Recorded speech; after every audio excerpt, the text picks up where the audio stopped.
The Green Bay Packers have made a roster move ahead of OTAs, releasing one cornerback and signing another. The Packers have officially signed cornerback Gregory Jr. with the corresponding move releasing cornerback Caleb Hayes. Jr., a 6-foot, 203-pound, second-year player out of Ouachita Baptist University, was originally selected by the Jacksonville Jaguars in the 6th round of the 2022 NFL Draft. He played in 10 games for the Jaguars in 2022 to 2023, recording 17 tackles, 2 tackles for a loss, and a pass defended. After being released by Jacksonville during the 2024 training camp, Jr. spent time on the practice squads of the Indianapolis Colts and Houston Texans. He played in 44 games at Ouachita Baptist University from 2017 to 2021, totaling 129 tackles, 17 passes defensed, 5 tackles for loss, and an interception. Jr. was the first ever draft pick in the history of the school, and he'll wear number 38 for the Packers. So the Green Bay Packers cut one cornerback for another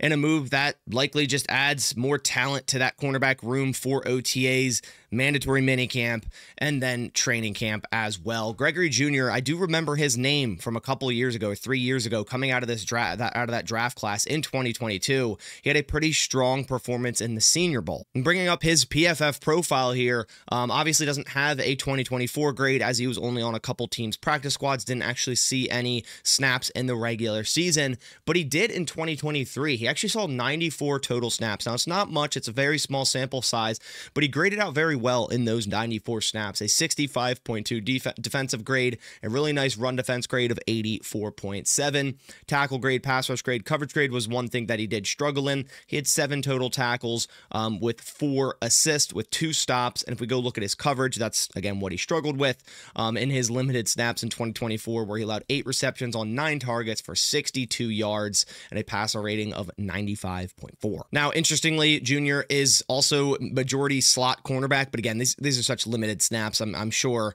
this isn't the only thing he can play, but he played 62 out of 94 snaps in the slot in 2023 and 19 out at boundary corner. And then in terms of some special teams grades and stats, if you're wondering, hey, maybe this guy it can carve out a role on special teams, doesn't have a crazy amount of snaps on special teams. He did in 2023. He had more snaps on special teams than he did on defense, 105 snaps on special teams, graded out slightly above average, didn't have a tackle, didn't have an assist, didn't have a missed tackle. So he actually has recorded no stats on special teams in his 2 years playing in the league. So now Jr. joins a long list of cornerbacks on this roster, including Jair Alexander, Keyshawn Nixon, Carrington Valentine, Nate Hobbs, Kalen King, 7th round draft choice Micah Robinson, Kamal Haddon, Isaiah Dunn, and Tyron Herring. That's 9 cornerbacks there. Now make it 10 with Gregory Jr., and that's not including Javon Bullard. So just another camp body to compete during OTAs, mandatory minicamp,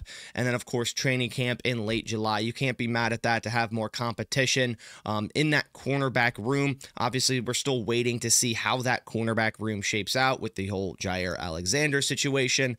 I still am under the impression at this rate that he will remain a Green Bay Packer. I'm sure we'll get more insight on that in the future. But yeah, just a simple Packers roster move. Wanted to update you guys on. I know it's not the craziest news. It's that in between dead part of the offseason between the draft and OTAs, but OTAs are right around the corner. So make sure to go click subscribe to stay in the loop with everything Packers during OTAs. Really appreciate you guys coming by. I'll catch you on the next one. And as always, go Pack Go.